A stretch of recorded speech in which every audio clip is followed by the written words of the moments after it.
along to the kickback. So myself and Vinny have just been watching Fulham 1, Arsenal 1.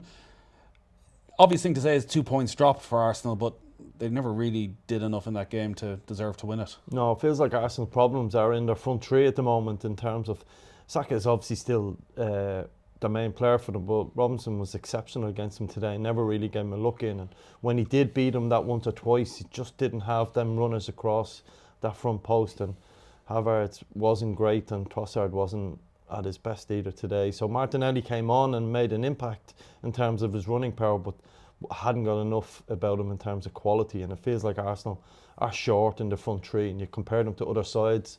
Liverpool's a great example when you think of Diaz, Jota, Gakpo, Núñez, Salah obviously. They have a lot more options where Arsenal just feel a little bit almost, I would say, mediocre in terms of the front three. Obviously Saka being the outlier and that he's exceptional.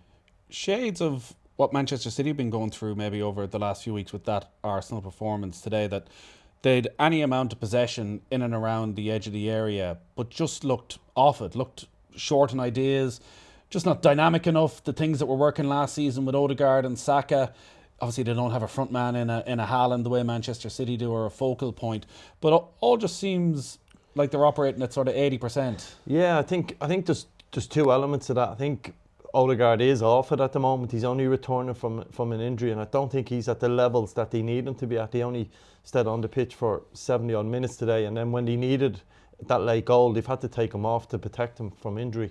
And the players that came on didn't really make an impact, as I said. So you've got that, but you've also got to say that the level of quality in the Premiership from sort of even from 15th up, when you think of the clubs like in the second half of the league, currently you look at teams like Newcastle, Spurs, Manchester United around that sort of 10th, 11th.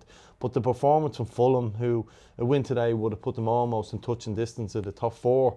You think of the teams like Brighton and Forest, and all of these teams are putting it up to the top teams now. They're so well coached. The players are extremely fit.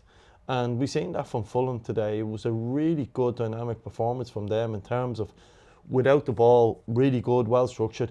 And as I said, Arsenal didn't really, there was one chance in the first half, Declan Rice broke through, had a snapshot, but that aside, a lot of it was from distance and never really created enough chances. Was there anything then that, when you look at that Arsenal squad, they could have done differently in the second half, particularly where the pattern of the game was sort of well established at that stage, where Arsenal were having an awful lot of the possession, Fulham were happy to just try and catch them on the counter-attack? Was there anything, when you look at the substitutions or even the shape of the team, that Arteta could have shaken up? Yeah, I think to be fair to him, he noticed that Jorginho wasn't really in the game because they were that dominant as the six, and Declan Rice went into that position. I think Declan Rice is starting to rediscover his best form. I thought he was a very, very good second half last week against Manchester United and again today. So from that deeper position, he was the one driving them forward. Marino came on and didn't really make an impact in the game. Again, he looks like a tidy player, but it was late in the game. Jesus came on and he shows some signs and stuff, but again, he's coming out from that centre forward position almost like the false nine. So it's coming from the manager, with Havertz playing as the false nine, or they haven't signed a centre forward or got one into the club over the last couple of years. So, you know, in terms of what they have to offer at the moment, there's not a lot of changes you could see them making in terms of. Is that a big worry? Because obviously, look, they have a lot of defensive problems at the moment, and it was a bit of a makeshift back four, and maybe even that has an impact further up the pitch. But they don't have a huge amount of problems in an attacking sense. What was out there today is what they have. Yeah, and that's the point. I don't think their squad is at the level. Look, I think it's going to be a different Premiership title. I think teams will drop a lot of points because of the quality throughout the league. So Arsenal will be able to afford to lose a certain amount of games, but you've got to get to January and you've got to do a bit of investment, I would say, into that forward areas. They were fine today. Who do you look at? Like obviously Ivan Toney was the one over the course of the summer, and they decided not to go that way. Well, you probably do what all clubs do, and you look at someone like Brighton and you go to someone like Pedro and say, can he play as that number 10, that sort of false 9 that they like to do with people going beyond them. I think they need to fix the left wing position as well, and very quickly. Again, there's clubs like Brighton that you can look at and say, is there someone there that they can pick out, the Matoma, and spend the money. If you want to win the Premiership now, you've got to spend big money. You've got to go after the very best players. So that's the first sort of club you would look at. But there is others, and their scouting department, I'm sure, all over, players all over the world. But It's going to cost them. It's going to cost them to do it, but the way to win a Premiership title for them will go on and on, I think, if they don't fix that. Because if you were pick up an injury with the likes of Saka, then you would say they're under serious pressure. I think Trossard is a very good footballer, but he's probably not the one that they need to be starting week in, week out. And as Martinelli's not finding his form, you would say that's a concern. And Havertz at times looked really good. I felt for him a little bit today. He made some really good runs in behind, but he just didn't get the service. As I said, Odegaard is off a little bit at the moment. So there's a lot of concerns, I would say, for them. But they're still in the title race. But then you look at, say, at Chelsea or Liverpool, you see real options on their bench. And that would be my biggest concern. There's not enough options. What they do have is an unbelievable threat from set pieces, and scored again today from a corner kick. 23 now since the start of last season. Both goals in the win against Manchester United. The equaliser here today, William Saliba, from 2 yards out. As a coach, as somebody who's trying to set up against an opposition who have a big threat from corner kicks, from free kicks. Like, it doesn't seem like anybody's been able to figure out how to stop them so far. Yeah, so I would say, look, this is the cheap seat, and you're not coaching at that level, obviously. But in terms of, you look at Fulham, the goal they conceded for Saliba today, they've heavily put their big men in that sort of front post area. And Arsenal have 5 and 6 players at the back post. And Rice just overhits one. Havertz heads it back in, and Saliba is free 3 yards. One of the things Adam Traore did at different stages, he went and marked one of the. It was mainly Partey, and pushed them. I think you've got to get players touch tight to them. You've got to let 3 or 4 in the way and let them run through you. So Arsenal players are just sauntering into that front post in the middle of the 6-yard box and getting free headers. So I think there is a way of stopping them to a point. But having said that, particularly Declan Rice's deliveries today were exceptional. So it's a fine balance, but it is a weapon.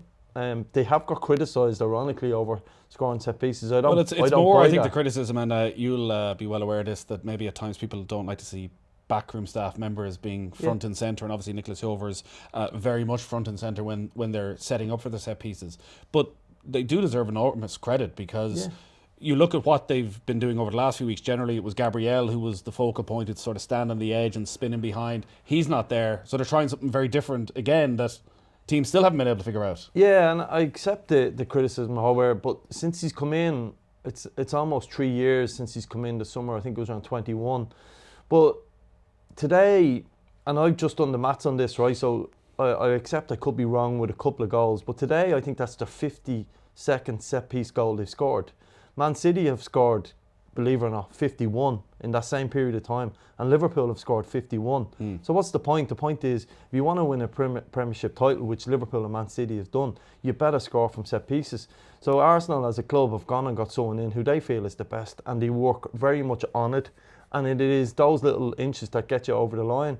So all they're doing is, look, the guy is front and centre, and people like Gary Neville don't like him. That's fine, but he's doing a job, and it's paying off. And you do need to score your fair share of goals from set pieces, and Arsenal certainly do that. And full credit to them on it. 6 points behind Liverpool. Liverpool now have the game in hand as well after the Merseyside derby. We'll see what Chelsea do against Tottenham, and Manchester City dropping points again yesterday. Do you see Arsenal being able to get themselves up over the Christmas period, to put themselves back in the mix? Yeah, I think they've got world-class players, but they have to be on their day, and they have to play really well. And I think there's a hell of a good player, Martinelli, but I think they need to sign. I think they need to spend money on that front position. Jesus had one chance. Declan Rice put the ball in behind, and he just looked a little bit laboured, where I think a couple of years ago he got on the end of it and possibly would have scored. So it feels like they need a little bit more energy or a boost in the squad. I know they've got a lot of injuries, but they're more defensively, and I think defensively they've got good cover and they're sound. It's an attacking player I think they need to get into that. But it must be said, I think 8, 9, 10 points in this Premiership, the way we are with so many competitive teams, I think that can be turned around quite quickly. It wouldn't shock me if Liverpool were to lose 2 or 3 games in a row over the next month or two. Right. Because when you go to teams like Forest, Fulham, Brighton, they're tough games now. They're not easy. And the champions, whoever they will be this year, there's no one that far ahead of the opposition. Just to mention of Fulham in particular, Anthony Robinson, who kept Bukayo Saka as quiet as anybody has in a long, long time. Now, listen, we're having a different conversation if Martinelli isn't half a yard offside there because Saka steals in behind him and almost wins the game. He's a player who's been linked with Liverpool during the summer, and listen, Andy Robertson's getting to an age where they're probably going to have to start looking at alternatives. Like, that was a different Robinson, it feels like, we saw today, because generally what he's been very good at is the now traditional fullback role of bombing forward. That was more of a man-marking task, and he made life very difficult for Saka. Yeah, he did. He was very, very good. And sometimes Saka did get past him a couple of times, and that's the difference, and didn't show enough quality. But I thought Robinson's performance was really strong. Defensively, done everything he needed to do, got really tight to him. Probably the one concern that, say, a football sort of scout would have picked up from that was them last 4 or 5 minutes, lost his head a little bit, got himself booked, got done at the back post, but only for the VAR lines where Martinelli was about 2 mil offside.